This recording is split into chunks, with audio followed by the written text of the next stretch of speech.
Okay, calm down. Let's go back to your article about how Israel does not actually have the right to self-defense, and you call this a double lie. So can you walk us through your very important article? I mean, I felt this was really necessary because how many times have people who have followed what's happening in the Middle East heard this phrase, we believe Israel has a right to defend itself? And that is usually a phrase which is delivered by Western politicians and spokespersons or, government adjacent corporate media companies after Israel commits some massive war crime. So there'll be a massive slaughter, and then these people will be asked about it, and the first thing they'll say is, well, Israel has a right to defend itself. I thought it was really important to unpack that, what I called the self-defense canard, because Israel does not have a right to defend itself in that way. As a matter of international law, as you said, this is a double lie. First, Israel does not have an Article 51 right to self-defense in the Gaza Strip, in the West Bank, in East Jerusalem, or in the Golan Heights. And then secondly, the acts that they are trying to justify by saying that Israel has a right to self-defense are not justifiable under international law. So even if self-defense applied, those acts would still be crimes. So it's a double lie in that sense. And this is based upon, clearly based upon international law. The UN Charter says that they have to respect self-determination, human rights, they have to refrain from the use of force, and so on. Those are violations when Israel breaches those principles. And there is a temporary exception to the prohibition on the use of force in the UN Charter. That's where Article 51 is. But that's for self-defense from external attacks, like by other states. And specifically in international law, you do not have that right of self-defense if the threat emanates from inside territory that you control, including occupied territory. And that was explicitly affirmed by the World Court in its 2004 opinion on Israel's apartheid wall. So this is not editorializing. This is something which is very clear in international law. And then again, in this 2024 opinion on the occupation, they confirmed again, Israel is the occupying power across all of Gaza, the West Bank, and East Jerusalem. So can't claim self-defense as a justification for making war, for launching military attacks on Gaza, the West Bank, East Jerusalem, or the Golan Heights.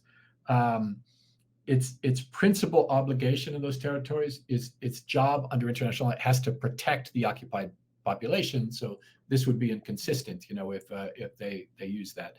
And even, normally the power that they would have in those occupied territories as the occupying power would be law enforcement functions, right, as distinct from military operations. But even that is now questionable because the World Court has found that the occupation itself is entirely unlawful. So even the powers that derive from humanitarian law for occupying powers would likely be illegitimate here, which leaves them with the only redress they have. If they think there's a threat that's emanating from Gaza or the West Bank or any occupied territories, their redress for that is to leave, to remove the threat by removing themselves from those places. Now, Israel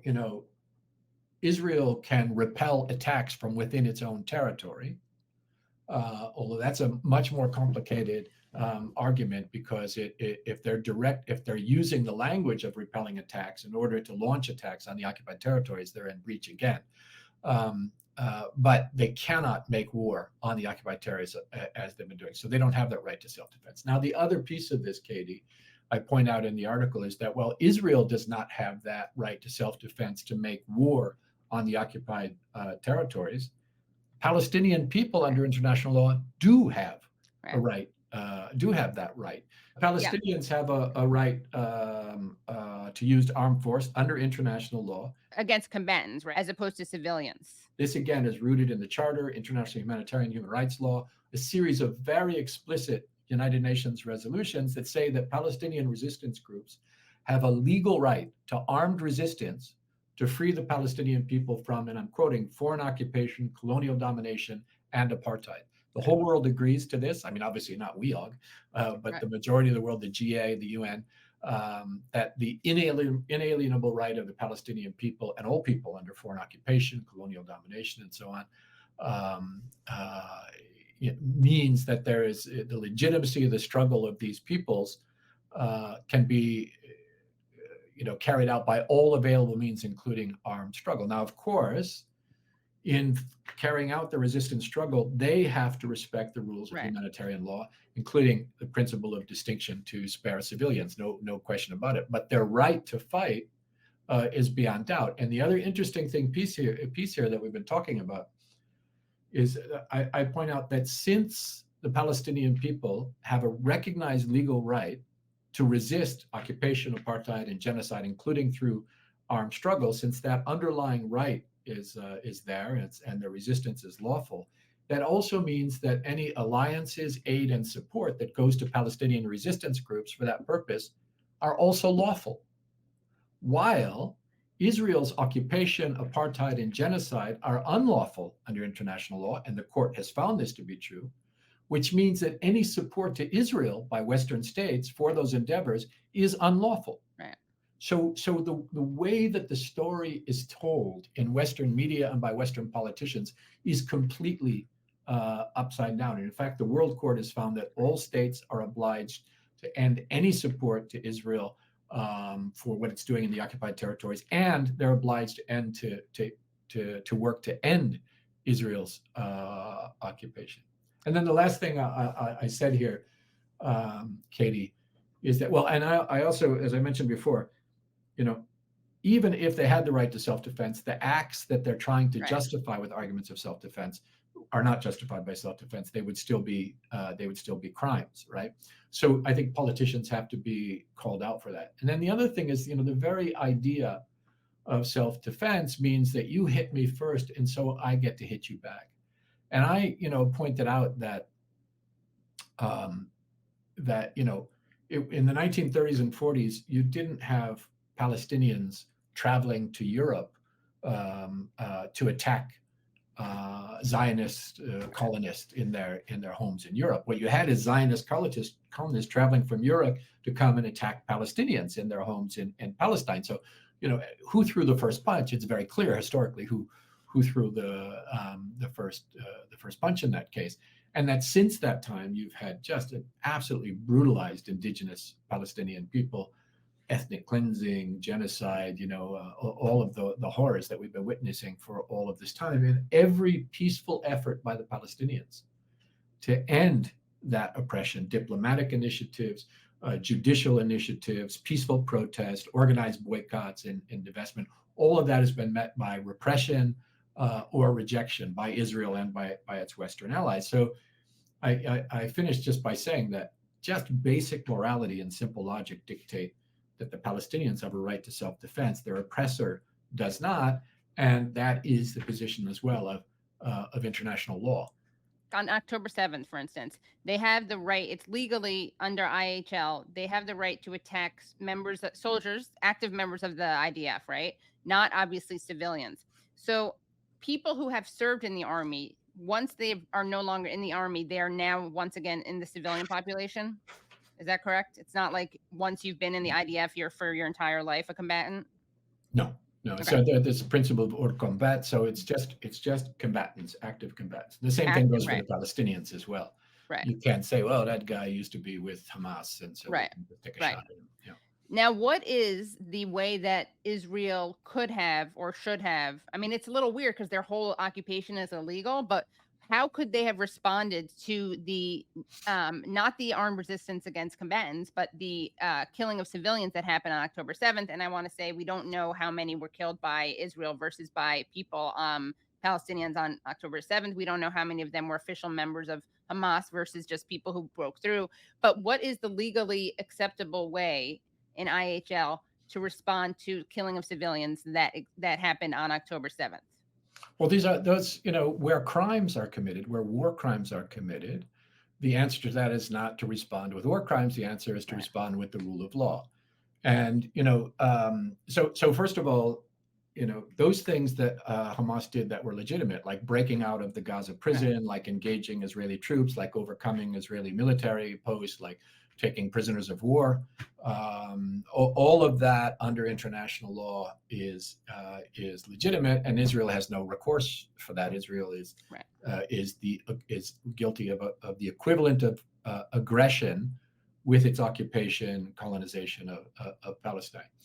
When it comes to the attacks on some war crimes, attacks on civilians or the taking of civilian hostages, if Israel, after October 7th, had decided that it was going to pursue accountability for those people who perpetrated war crimes on that day, by the way, including Israelis who killed a lot of civilians on that day, but also fighters from Gaza who violated the laws of war by killing civilians or taking civilian hostages, it would have had the cooperation of the entire world in pursuing perpetrators in judicial processes and so on. It chose not to do that. It chose to expedite its genocide on the Palestinian people as its response. So, and it could have used its military forces on its territory to defend civilians and civilian infrastructure.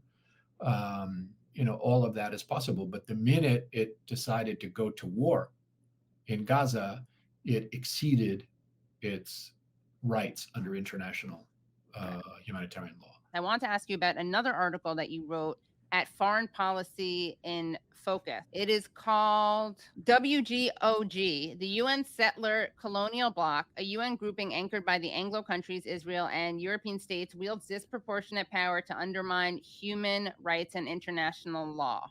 So tell us about this article and how it relates to the very discussion that we're having. Well, the connection here, obviously. So this is a diplomatic grouping in the UN called WEOG, W-E-O-G. And the UN organizes itself, the delegations, the countries organize themselves in so-called regional groupings. There's 5 of them.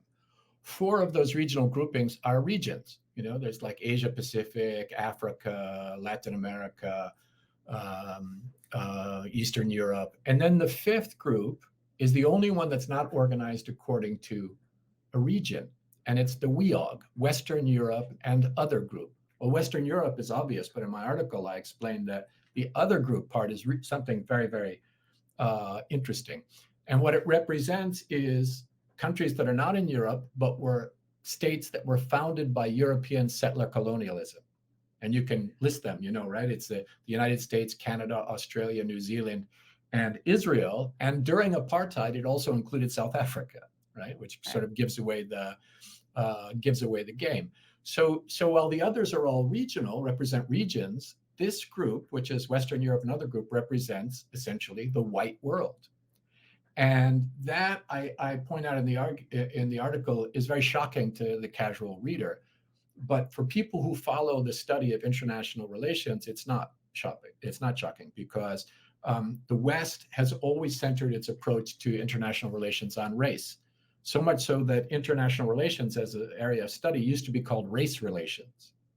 And Foreign Affairs, which is the leading US publication on international relations, was originally called the Journal of Race Development. And it always put whiteness at the center and at the top, and others were somewhere down below. And so you still have this vestige of this white supremacist colonial approach to international relations that is, solidified in the current structures at the UN as a result of that. And you can see it in the way that they vote. So first of all, they have disproportionate power. So it's not democratic because these countries and this group actually has more power compared to its size than the Africans, the Asians, the Latin Americans, and otherwise. Now, they always try to defend themselves or to build themselves as being a group of Western democracies, but that's always been a lie because, they've had throughout their lifetime, they've had a lot of non-democratic countries. When Spain and Portugal and Greece, they're founding members of this group, they were governed by dictatorships until the mid-1970s. South Africa and Israel were both admitted as apartheid countries. And the US, of course, until the mid-1960s, had Jim Crow, had a system of racial segregation, so not really a democracy. And they're not all Western because some of them are in the South Pacific, some of them are in the Middle East, some of them are in Africa, so they can't call themselves Western democracies. Other times they've tried to say, well, we're kind of like the anti-Soviet bloc or the anti-communist bloc, but that's not true because there are lots of countries around the world that were anti-communist, anti-Soviet, but were never allowed to be members of the WEOG. And so it's my effort to pull back the curtain and show that you have this group that has disproportionate power, that's based upon the vestiges of white supremacy and colonialism, and its voting in the UN does a lot of harm to the cause of human rights. This is where you see real opposition to the UN's anti-racism work. It's where you see real opposition to the UN's work on indigenous peoples' rights, the rights of indigenous peoples, the right to development, especially in poorer countries. And obviously, it is the main line preventing self-determination and the full realization of human rights by the Palestinian people, because this is the bloc, the only part of the world that hasn't recognized the state of Palestine, first of all, many of them, and secondly, that blocks voting to provide them with protections for the human rights of the Palestinian people. And it's just something that was kind of stuck in my craw when I was at the UN, and I realized nobody has ever written about this as far as I can see, so I thought it was time to tell the story.